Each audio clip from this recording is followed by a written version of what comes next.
बोलना, चुप क्यों है? ताई, मुझे पता है कि तू मुझसे नाराज है। मैंने जो भी तेरे साथ गलत किया उसकी वजह से, लेकिन मैंने सोचा कि जाते जाते दोनों बहनों के रिश्ते के बीच की कड़वाहट को मिटा दूं। इसलिए शीशे पे सॉरी लिखने आई थी, जैसे बचपन में करती थी। तुझे याद है ना ताई? मुझे रियलाइज हो गया है कि दूसरों से उनकी चीजें छीनी जा सकती हैं, लेकिन उनकी किस्मत नहीं। सामने से सॉरी बोलने की तो हिम्मत थी नहीं, इसलिए ये करने का सोचा मैंने।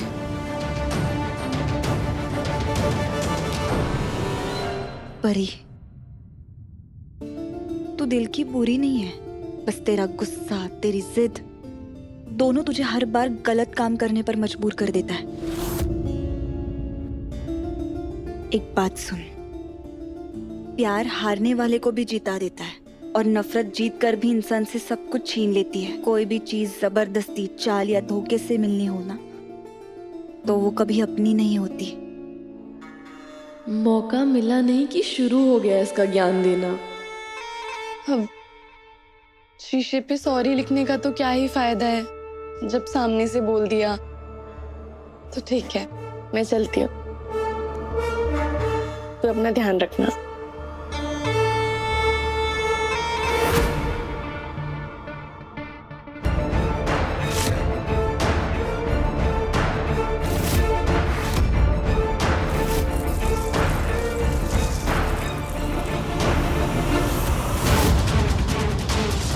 इसकी वापस नीचे जाने का इंतजार करना होगा, तभी उस बैग को ले पाऊंगी।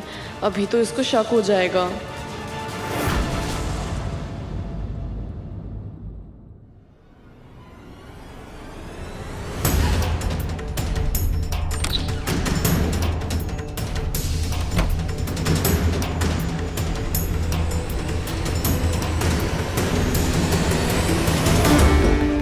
अक्का साहब ने चाबियां लेकर मेरे कंधों से बहुत बड़ा भार उतार दिया, वरना हर 2 मिनट में मेरा ध्यान चाबियों पर ही था।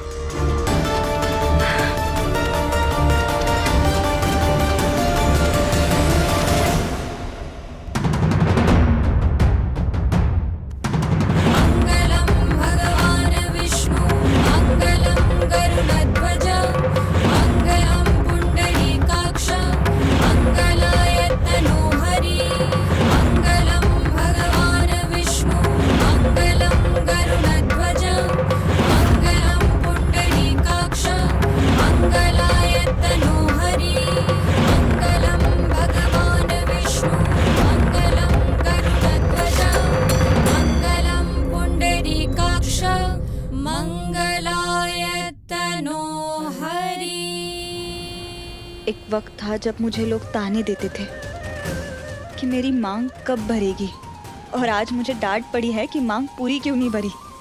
कैसे जिंदगी एक ही पल में पूरी कहानी बदल देती है।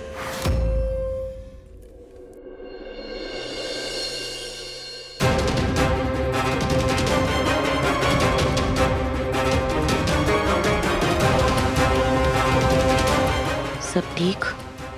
सिंदूरा, तन्वी को कहना सारे के सारे गहने ले आए। बिना पूजा किए गहनों को तिजोरी में रखना अशुभ होता है। पहले पूजा करेंगे, फिर हम गहनों को तिजोरी में रखेंगे। ये लो।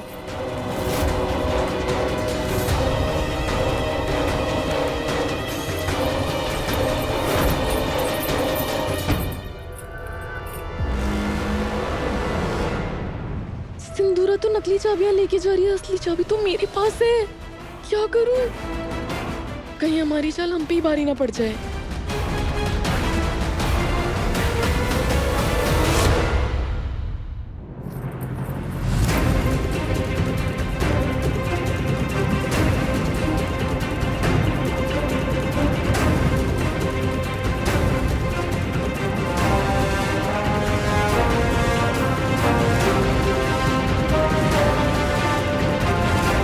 हे भगवान, मुझे कैसे भी करके सिंदूरा के तन्वी के कमरे में पहुंचने से पहले ये चाबी की अदला बदली करनी पड़ेगी।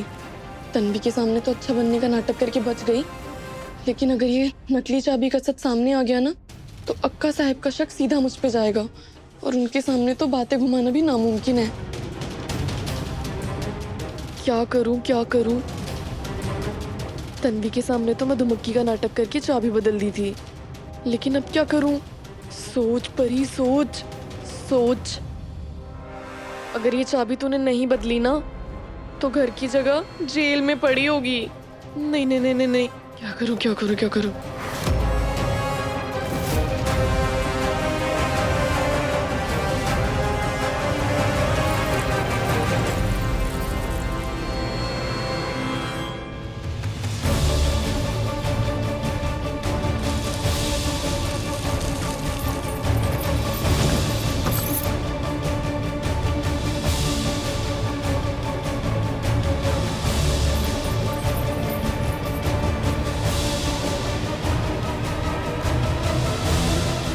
देवा, आज तो बचा लिया, वरना तो मेरे हाथ पैर ही टूट जाते।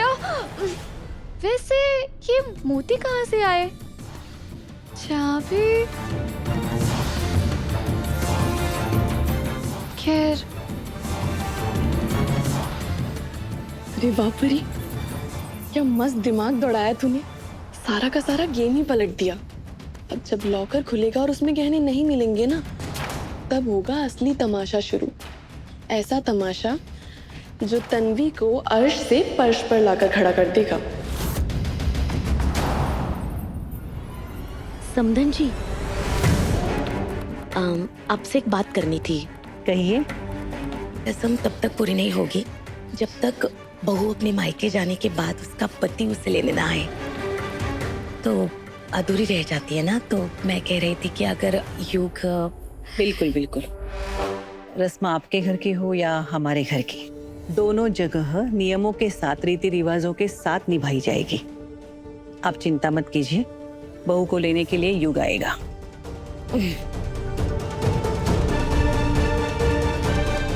जिस रिश्ते को मैं कुछ नहीं मानता हूँ, फिर भी सब लोग मुझे उस रिश्ते को निभाने के लिए बार बार पुश कर रहे हैं। आखिर ऐसा क्यों?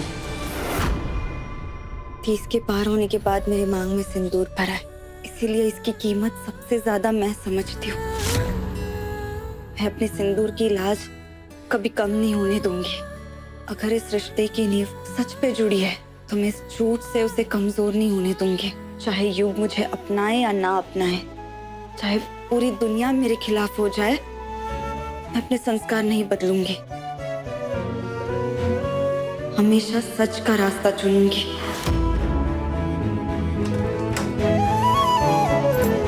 तन्वी, वो गहने कहाँ पे रखे हुए हैं? अक्का साहब ने पूजा के लिए मंगवाया।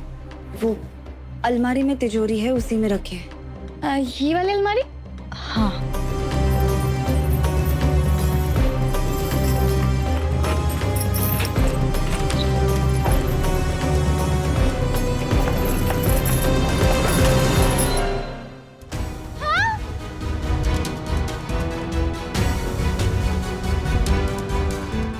क्या हुआ? अरे ये तो पूरी की पूरी खाली है।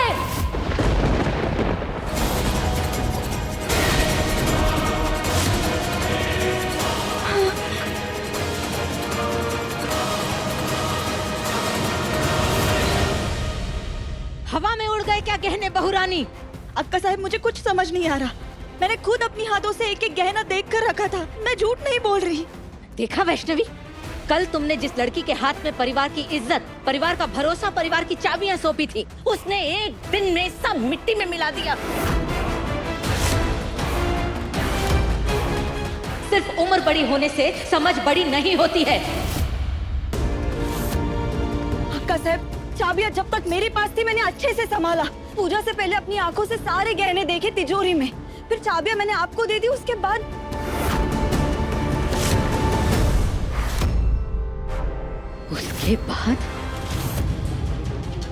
उसके बाद का क्या मतलब?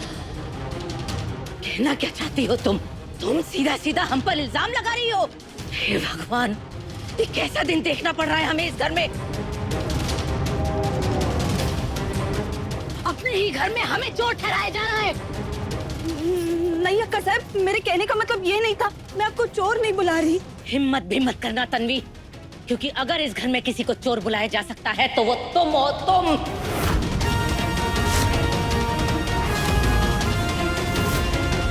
जिसके हाथ में चाबी थी, शक भी उसी पर होना चाहिए।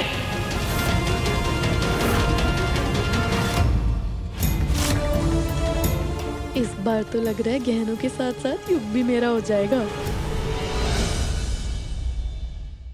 दिन में सपने देखना बंद कर। जब तक हमारे हाथ में ये सारे गहने नहीं आते ना, हमारा काम पूरा नहीं हुआ है, ठीक है? अब जो गहने हैं वो सही जगह पे रखे हैं ना तूने? नहीं तो बाद में बोलेगी मेरे पास गहने है ही नहीं।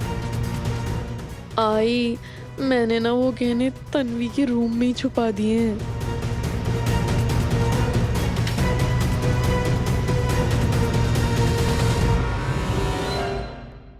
बुरा लग रहा है तुम्हें? लगेगा भी। जिस इंसान ने सोने का ढेर सिर्फ दुकान के शीशे के उस पार देखा हो, अगर अचानक उसके हाथ में खजाना आ जाए तो उसकी नीयत फिसलते देर नहीं लगती। और अब तुम कह रही हो कि तुम्हें इस चोरी के बारे में कुछ मालूम ही नहीं है। यही मौका है। सबकी नजरें तन्वी पे टिकी हुई है। अब हम गहने लेकर यहाँ से उड़नछू हो जाते हैं। अगर किसी के हाथ में गहने लगे ना तो वाट लग जाएगी, हम हाथ मलते रह जाएंगे। भाऊजी, इसी समय हम पुलिस को फोन करेंगे।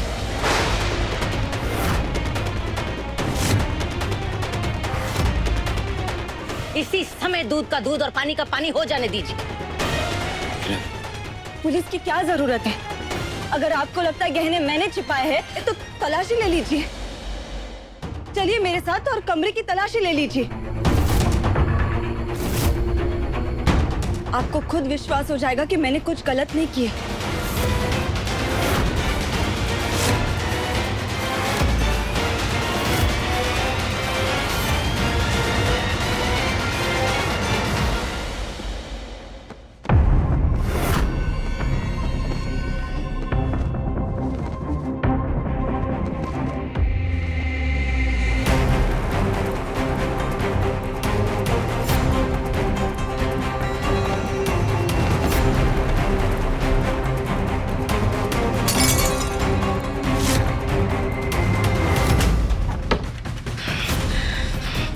हमसे मेहनत करवाने की बजाय तुम खुद क्यों नहीं बता देती कि तुमने चोरी के गहने कहाँ छुपाए हैं? देखो, अगर तुमने अपना गुनाह कबूल कर लिया ना तो हो सकता है तुम्हारी सजा कुछ कम हो जाए। मेरा विश्वास कीजिए। विश्वास? तुम्हारा विश्वास करे? तुम्हारा विश्वास? अरे गरीब घर में रहने वाली लड़की जिसके घर में खाने के लाले पड़े हुए हैं, वो इतने बड़े आलीशान घर में आके रहेगी तो क्या उसका लालच भड़केगा नहीं? हाँ? तुमने सोचा होगा इतने पैसे, इतने गहने, एक मुट्ठी चुरा लेंगे तो किसी की नजर में क्या आएगा? और साथ ही साथ हमारा परिवार भी माला माल हो जाएगा। यही सोचा था ना तुमने?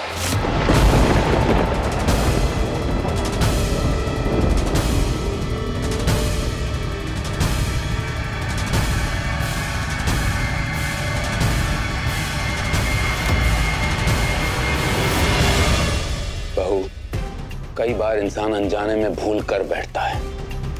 अगर तुमने ऐसी कुछ गलती कर दी है तो बता दो, क्योंकि ये सरपोतदार खानदान की इज्जत का सवाल है बहू।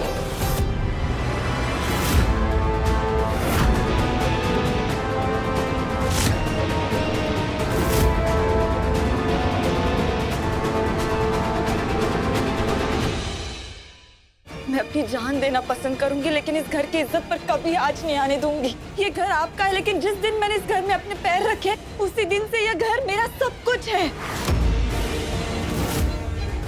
मुझ पर विश्वास कीजिए, मैंने ऐसा कुछ नहीं किया।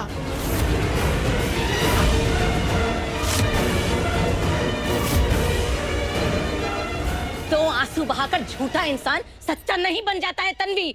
उफ।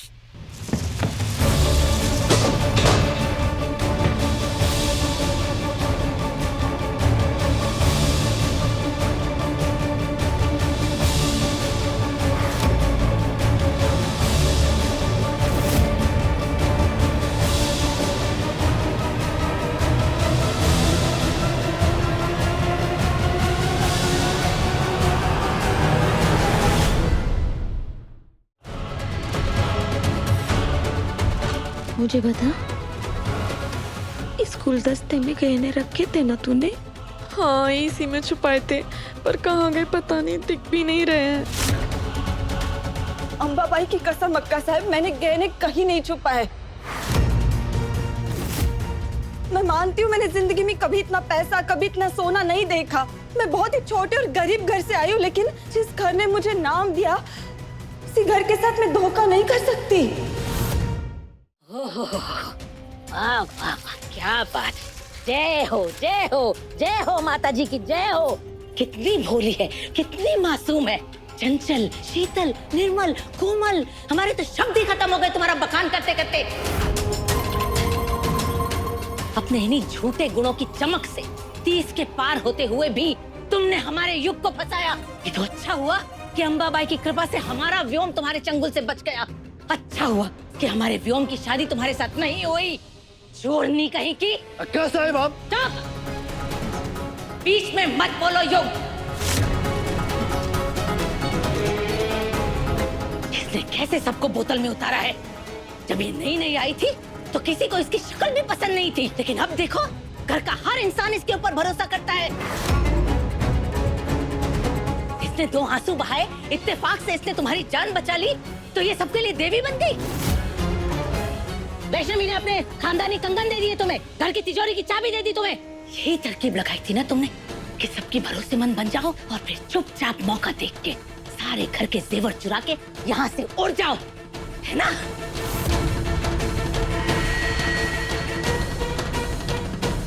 हम पहले से जानते थे कि तुम भोली भाली नहीं हो, तुम एक चालाक लोमड़ी हो। और तुमने अपने झूठे गुणों की चमक दिखा दिखाकर पहले भी लोगों को बेवकूफ बनाया है। इसीलिए आज तक 30 के पार होने के बाद भी तुम्हारी शादी नहीं हुई थी। बस अक्का साहब। युग, तुम फिर बीच में बोल रहे हो, फिर हमारी बात काट रहे हो, बदतमीजी कर रहे हो। वो भी इस लड़की के लिए जो सबके सामने घर के खानदानी जेवर चुरा के भाग रही है।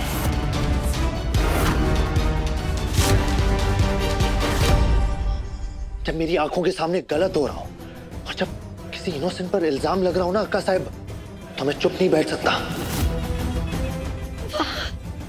वाह भाऊजी, वाह वैष्णवी, आज हमें पता चला कि इस घर में बड़ी होने के नाते क्या इज्जत है हमारी। आज हमारी इस परिवार में कोई इज्जत नहीं रही। ये बच्चा जो हमारी आंखों के सामने पैदा हुआ, जिसने अपने लिए एक कदम भी कभी नहीं उठाया, वो इस बाहर वाली लड़की के लिए हमसे ऊंची आवाज में बात कर रहा है।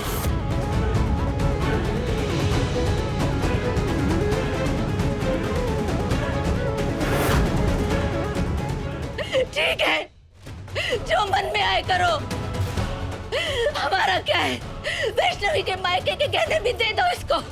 घर का पत्ता पत्ता, तिनका तिनका सब इसके नाम कर दो। जो करना है करो।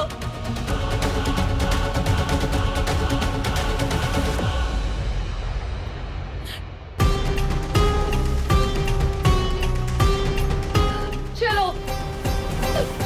हाँ हाँ।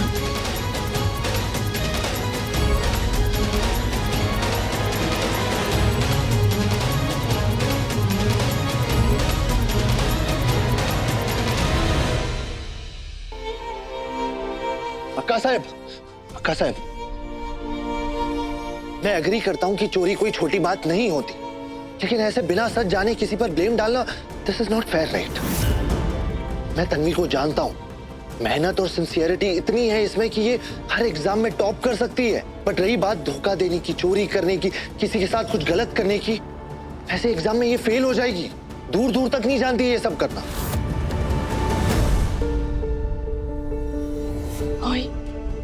ये युग तो पूरा का पूरा चोरों का गुलाम बन गया है इस तन्वी का। एंड तो क्या हुआ अगर ये मिडिल क्लास फैमिली में बिलोंग करती है? व्हाट्स द बिग डील अगर ये उम्र में बड़ी है तो? इसका मतलब ये थोड़ी ना है ना कि आप सबकी इजी टारगेट बन जाएगी। और आप लोग सोचो तो सही, ये सरपोतार खानदान की बहू है, क्या जरूरत है इसे चोरी करने की? मतलब आप सबने माना है इसे, राइट? आपने खुद अपने हाथों से इसे कंगन दिए, तिजोरी की चाबी दी थी, फिर ये चोरी क्यों करी? क्या जरूरत है इसे चोरी करने की? और हाँ, अगर इसे पैसों की जरूरत होगी तो ये खुद आके मुझसे पूछेगी, और मुझे ये पता है कि ये अपनी सेल्फ रिस्पेक्ट के साथ कभी खिलवाड़ नहीं करेगी। इसने चोरी नहीं किया ना, I am sure about it.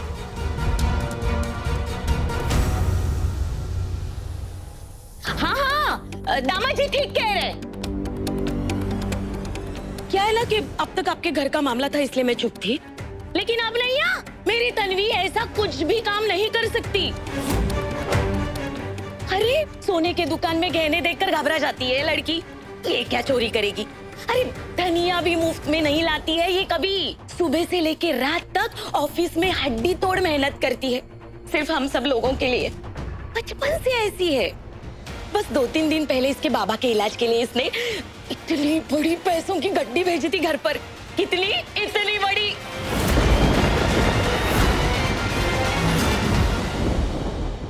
पैसे?